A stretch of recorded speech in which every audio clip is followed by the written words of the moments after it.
자, 이제 오늘 있었던 청담동 술자리 관련한 민사 1심 판단을 한번 좀 짚어보도록 하겠습니다. 청담동 술자리 사건 다 아시죠? 네. 더 설명 안 드려도 아실 겁니다. 윤석열, 한동훈이가 참석했다고 유탐사, 아니죠. 유탐사 멤버들이 더탐사라는 간판 아래에서 보도했던 것. 네.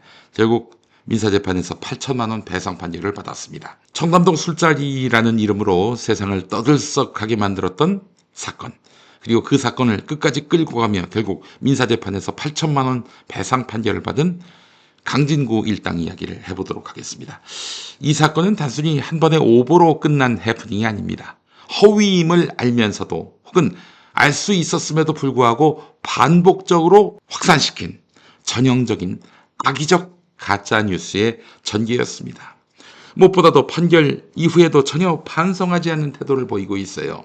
우리 언론윤리의 현주소를 여실히 보여주고 있는 것입니다. 자, 그때 사건에 대해서 기억이 가물가물 하실 분들을 위해서 그 사건을 다시 한번 좀 정리해보면 2022년 7월 지금은 유탐사에 새로 둥지를 튼 강진구가 주도하는 더탐사가 윤석열, 한동훈 당시 대통령과 법무부 장관이 서울 청담동 고급 술집에서 김현장 변호사 30여 명, 이세창 전 자유총연맹 총재 권한대행과 새벽까지 술을 마셨다 이렇게 보도했습니다. 이른바 청담동 술자리 의혹인데 근데 이게 뭐가 문제죠? 윤석열이가 술 잘 처마시는 거야 온 세계가 다 알고 있는 사실인데 어쨌든 의혹의 시작은 첼리스트, 그분과 동거했던 남자친구 이모 씨. 이모 씨가 늦은 밤이 되도록 집에 들어오지 않는 첼리스트와 나중에 통화했을 때 첼리스트가 윤석열, 한동훈이 참석한 술자리에 있었다라고 얘기를 했어요. 거짓말이었죠. 왜냐? 어디 있었는지를 밝히지 않으면 추궁과 비난을 들을 수 있어서 그래서 거짓말을 한 거예요. 근데 여러분, 이 거짓말이 비난받을 거짓말이 아니에요. 그렇지 않습니까, 여러분? 동거남한테 했던 거짓말이지 이게 무슨 어디로 방송이 나가서 세상에 떠벌려지기를 바라는 차원에서 했던 말이 아니잖아요.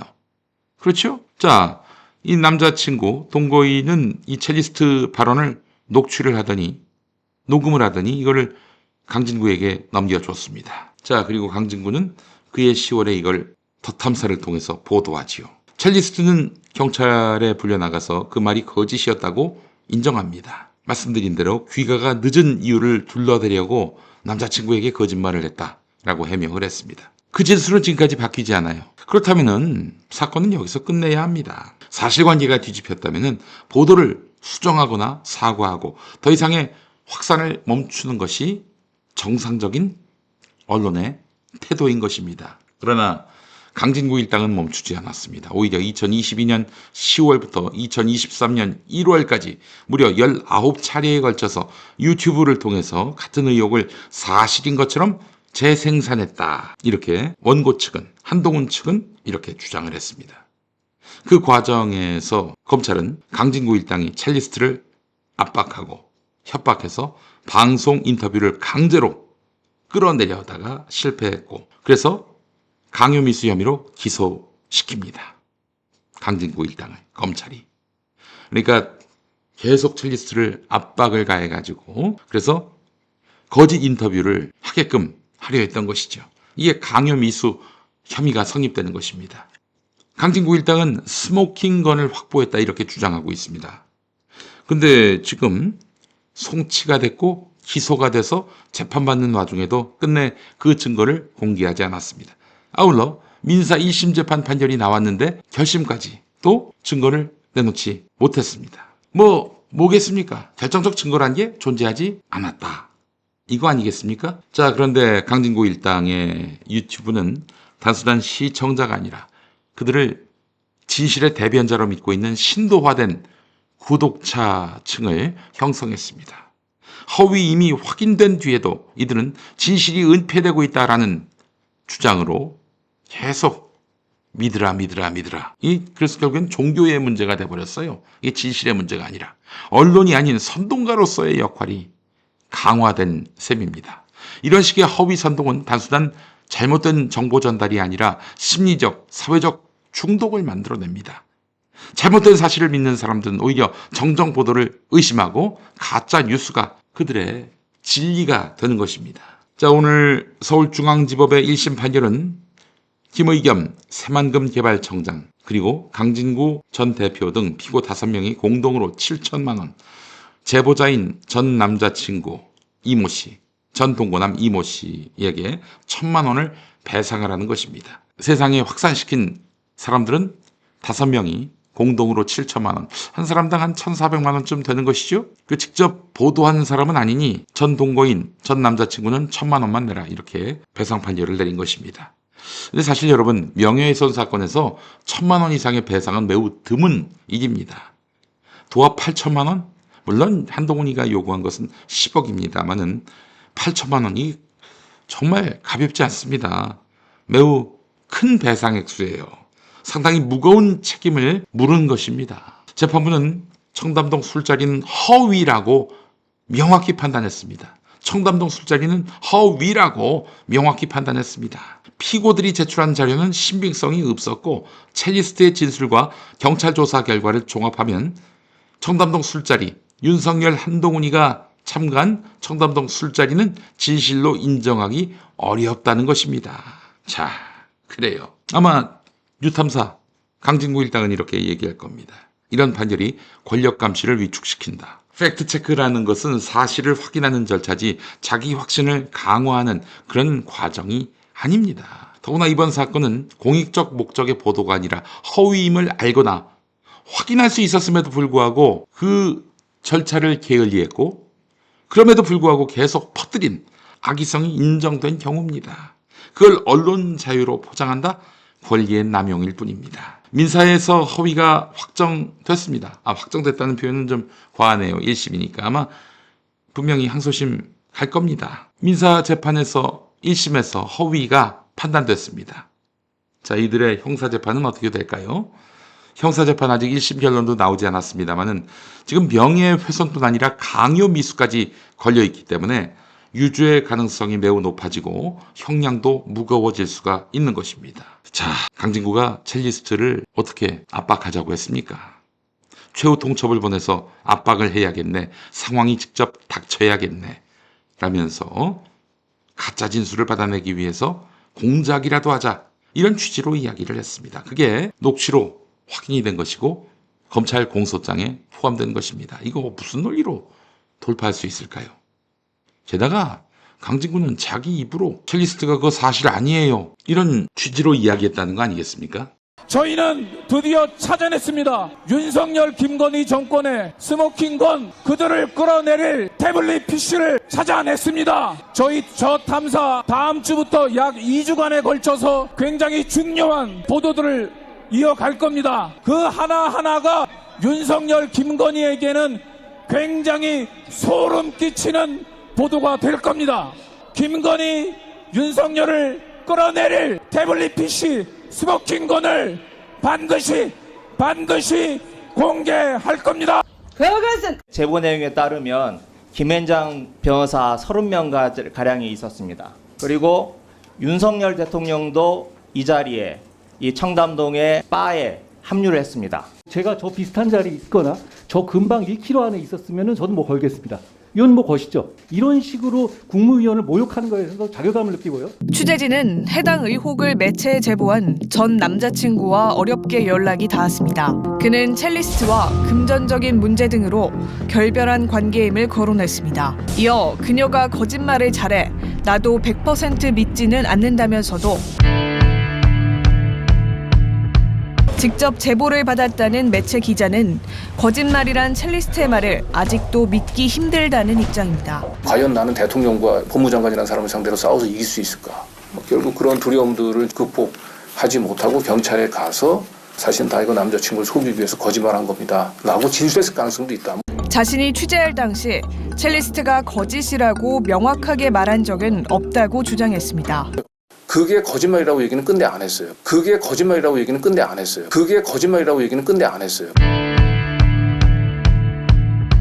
나한테 막 그 전화 급히 끊으면서 그거 사실 아니에요? 사실 아니라고요? 그러면서 우리가 저 급히 전화를 끊긴 했단 말이야. 그런데 이제 그 뒤에 내가 카카오톡으로 다시 이제 질의를 했을 때는 기자님 저는 더 이상 이 문제에 대해서 얽히고 싶지 않아요. 더 이상 연락하지 마세요. 이랬단 말이야. 그게 언제죠, 그게? 아니, 그럼 보도하기 전. 보도하기 전. 보도하기 직전에 국에 최초의 통화에는 저 지금 운전 중이에요. 그거 사실 아니고요. 그러면서 끊게요. 이러면서 끊었단 말이야. 더 탐사 측은 이태원 참사까지 엮으며 진실을 말해줄 것을 종용했고 A씨는 남자친구와 통화 내용이 허위라며 방송을 하지 말아달라고 했지만 소용없었습니다. 더 탐사 측은 경찰이 함부로 못 건드리게 하려면 유명 변호사를 선임해야 한다며 비용과 지원도 하겠다고 했습니다. 또한 남자친구와의 통화 내용이 허위 사실이라고 인정하면 안 된다며 차라리 묵비권을 행사하라고도 조언했습니다.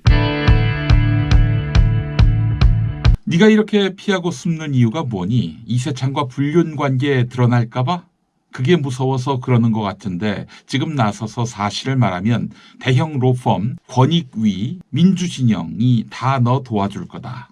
이쪽은 네가 상상하지도 못할 증거를 다 찾아냈어. 시간 끌면 너만 안 좋아.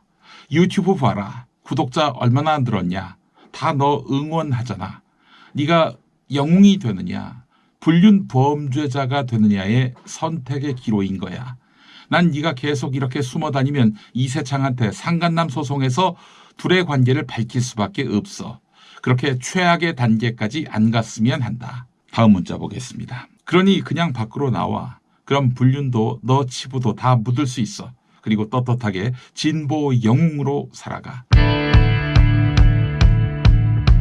검찰이 오늘 강 씨를 강요 미수와 명예훼손 혐의 피의자 신분으로 불러 조사했습니다. 검찰은 강 씨가 첼리스트에게 허위 제보를 강요한 걸로 보고 있습니다. 강 씨는 첼리스트에 강요한 것이 아니라 보호하려고 했던 것이라고 혐의를 부인했습니다.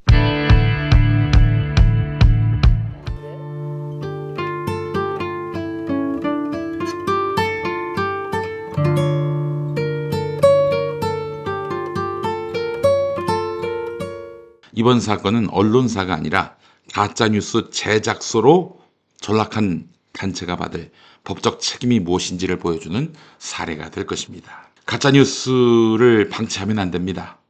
언론이 가짜뉴스를 걸러내지 않으면 독자 시청자들이 언론이 진실을 전달한다는 기본 신뢰를 잃습니다. 이렇게 신뢰가 상실되면 특정 매체뿐 아니라 전체 언론 생태계로 확대돼서 모든 뉴스는 의심부터 한다라는 냉소 문화가 자리 잡게 됩니다. 그렇잖아요. 자기들의 이득을 위해서는, 특히 코인을 위해서는 얼마든지 진실을 비틀어도 된다. 이게 언론의 하나의 어떤 관행이 된다면은 그럼 언론을 왜 소비합니까? 그리고 피해자는 부지기수로 늘어날 겁니다. 가짜뉴스는 사실과 다른 프레임을 만들고 이를 반복적으로 소비하게 돼서 사회적 의사결정에 왜곡을 주게 됩니다. 또 정보에 기반한 시민의 판단을 전제로 하는 민주주의도 흔들리게 됩니다. 가짜뉴스가 검증 없이 퍼지면은 투표, 토론, 정책 결정이 사실에 기초하지 않게 되는 것이죠. 그냥 자기들이 믿고 싶은 신념, 주장, 여기에 휘둘리게 됩니다. 이러면 정치는 끝없이 갈등으로 치닫게 되고 접점을 찾기 힘들어요. 어떤 분명한 진리와 진실이 있어야 그를 중심으로 서로 타협하고 또 거래도 하고 그러는 거 아니겠습니까? 정치가? 가짜뉴스는 자극적인 클릭을 유도해서 트래픽 경쟁에서 이점을 가지지만 장기적으로는 광고주, 구독자 이탈을 불러오게 됩니다. 단기 이익을 쫓다가 장기적으로 언론이 생존 기반을 잃어버리는 신뢰 자본의 소진 현상도 나타나게 될 것입니다.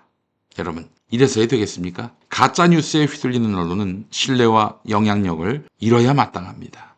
저널리즘 본연의 기능, 사실검증, 공익적 보도, 권력감시 이런 것들이 훼손되면은 사회 전체가 사실이 사라지고 감정만 남는 그런 토대 위에서 움직이는 구조로 고착되는 것입니다. 결국 언론이 스스로 존재의 이유를 허물게 되는 것입니다. 진짜 언론인들의 신뢰를 갉아먹는다면 이건 정말 큰 위험 아니겠습니까? 몇몇 가라지들, 사기꾼들 때문에 전체 언론의 기반이 파괴된다면 누구를 위한 저널리즘이 될까요? 언론은 권력을 감시해야 하지만 그 전에 진실을 감시해야 합니다. 진실을 잃어버린 언론은 더 이상 언론이 아니라 선동과 가짜뉴스의 확성기에 불과합니다. 자, 이제 이자들은 이제 항소하게 될 겁니다. 2심으로 갈 거예요. 근데 말이죠. 한동훈을 잘 아는 어떤 분을 제가 만났습니다. 그분이 하신 말이 있어요. 한동훈이 1심에서 이기려고 하는 사람이 아니다. 한동훈은 항소심에서 확실하게 이겨서, 그래서 3심에서 그냥 상고를 하더라도 기각시켜버린다. 피고 쪽에서. 그러니까 1심 때 이기든 지든 그건 그대로 가게 하고 2심 가서 이제 본승부를 벌인다는 거예요. 2심 가가지고 한동훈이가 정말 확실하게 이길 수 있는 카드를 내놓는다는 겁니다. 그런데 1심에서 이렇게 져놓고 2심 가서 한동훈이가 확실한 카드를 내민다? 강진구 씨, 스모킹건을 내놔. 왜 1심에서 지도록, 이렇게 망신스럽게 지도록 왜 스모킹건을 안 내놓고 있다가 이 꼬라지를 당하나? 언제 형사법정에서 내놓을 거야? 자, 정천수 열린공감TV 대표가 오늘 올린 글이 있습니다. 읽어보겠습니다. 청담동 술자리 허위 보도 민사 1심 강진구 등 8천만 원 배상. 저 사건과 별개로 저들의 강진구 일당의 열린공감TV 경영권 찬탈이라는 불법적 행위로 인해서 지난 수년 동안 저는 심각한 명예훼손과 경제적 손실을 입었고 이와 관련된 법적 분쟁에서 부당한 불이익을 당했습니다. 뉴탐사 강진구 일당은 사실과 다른 허위 사실을 유포하고 저에 대한 사회적 평가를 심각하게 훼손하는 발언과 행위를 지속적으로 반복하고 있습니다. 이로 인해 저는 다수의 소송에 휘말리게 됐으며 3년 동안 소송 비용으로만 약 15억 원 이상을 지출하였습니다. 이 행위로 인해 저는 공신력 있는 언론사의 성장 기회를 상실당했고 대외 신용이 하락했고 심각한 정신적 고통을 겪었습니다. 이러한 강진구 일당의 행위는 허위사실 적시에 의한 명예훼손, 허위정보 유포, 사회적 평판 저해 등의 행위로서 고의 또는 중대한 과실에 해당합니다. 사회상규에 위배되며 민법상 불법 행위 책임을 명백히 인정할 수 있는 사안입니다. 즉 고의와 악의적으로 저에게 막대한 손해를 가했습니다. 이에 대해 그동안 모든 소송 기록을 토대로 강력한 민사소송을 제기하고자 합니다. 아울러 회사법인 열린공감TV 차원에서는 현재 검찰로 송치되어 있는 강진구 등에 대한 저가 신주 발행권과 배임 횡령 등 이 사건이 기소되는 시점에 맞춰서 민사로 구상권 청구 소송도 진행하고자 합니다. 그러니까 더탐사로 이름 바꾸고 열린공감TV 법인을 멋대로 휘저었을 때 그때의 회사에 끼친 금전적 손실에 대해서 다 책임을 묻겠다. 돈으로 토해내라. 구상권 청구를 하겠다는 것이죠. 자, 강진구 씨 할 일이 참 많네요. 예, 앞으로 열린공감TV를 괴롭혔던 그리고 망쳐놓았던 그 모든 과정에 대한 책임을 몽땅 다 져야 할 것입니다. 이거 어떡합니까? 할 수 없습니다. 어떤 분이 그런 말을 했었어요. 법은 느리지만 집요하다. 그게 조금씩 실현되고 있습니다. 공정한 재판 결과가 이제부터 줄을 이어 나오게 될 것입니다. 왜냐? 이재명 정권이니까요. 더 이상 권력의 눈치를 보지 않아도 되니까요. 판사들이 공정하고 정의롭게 판단하는 시대에 강진구 일당은 살아날 길이 있을까요? 숨 쉴 여지가 있을까요? 그런 생각을 해봤습니다. 자, 그 강진구 씨는 이제 책임을 좀 단단히 져야 할 것 같습니다. 그 첼리스트를 그동안 내담자로서 많이 만나봤는데 이분이 겪은 고통은 이건 말할 것도 없어요. 정천수 대표만큼 고통을 당했습니다. 3년 동안 아무 일도 못했어요. 네, 아무 일도 못했고요. 이 프라이빗한 고객들을 상대로 한 첼로 연주를 해왔잖아요. 프라이빗한 자리에 가지 못하고 있어. 그 지금 그냥 완전히 육체 노동자로서 이렇게 옷가게에서 일하기도 하고 어디 회사에 들어가서 사무를 보기도 하고 그 전에는 또 음식점에서 일도 하고 그랬습니다. 물론 이제 직업엔 귀천이 없는 건데 그 고통 속에서 살고 있어요. 정말 첼리스트가 멘탈이 강한 사람이기 때문에 이렇게 견딜 수 있는 거지. 근데 이런 고통을 주는 사람들은 여전히 수금을 하면서 백주대낮에 아무 거리낌도 없이 그렇게 활보하고 다니고 이게 정의인가 싶습니다. 지연된 정의는 정의가 아니라고 하는데 아울러 요번에 5명이 7천만 원 물어주라고 한 거 아니에요. 한동훈한테. 그거는 좀 슬픈 일이긴 합니다. 저는 사실 언론인이 보도를 했다고 이렇게 권력자가 금전배상하라 바람직하지 않다고 생각합니다. 애초부터 저는 사실 이번에 그 강진구라는 사람을 도저히 동의할 수 없고 또 용서할 수도 없지만 그러나 이렇게 한동훈이가 제기한 민사 손해배상 소송에서는 한동훈이 졌으면 좋겠다라고 여러 차례 말씀을 드렸습니다. 그 이유는 뭡니까? 이게 하나의 어떤 선례가 되면 또 다른 사람에게 또 그런 소송이 악용될 수 있단 말이죠. 그런데 법원 판단이 이렇습니다. 허위 사실을 알면서도 보도했다. 이거 아닙니까? 그렇기 때문에 이건 경우가 다르다라고 본 것 같아요. 재판부의 판단이 그러하다면 존중해야죠. 이거는 남의 일만이 아니라 나의 일일 수도 있다라는 생각으로 더욱더 저널리즘을 점검하는 계기로 삼도록 하겠습니다. 아울러 1,400만 원. 1,400만 원을 어떻게 갚을 수 있을까요? 혹시 그 유탐사법인에서 했던 보도가 아니잖아요. 열린공감TV에서 했던 보도였잖아요. 이거를 유탐사법인에서 돈을 빼다가 이 사람들 배상 비용으로 쓴다? 그거는 횡령이죠. 그렇지 않습니까? 자, 혹시 무슨 청담동 진실연대? 여기서 돈을 빼다가 배상금으로 변호사 비용으로 또 항소심 비용으로 쓰려나요? 거기에 돈 되시는 분들 정신 차리십시오. 제발 좀. 똥인지 된장인지 꼭 끓여 먹어야 알 수 있는 것은 아니잖아요. 좀 정신 좀 차립시다. 제발. 자식들이 이러는 거 알아요? 묻고 싶습니다. 네.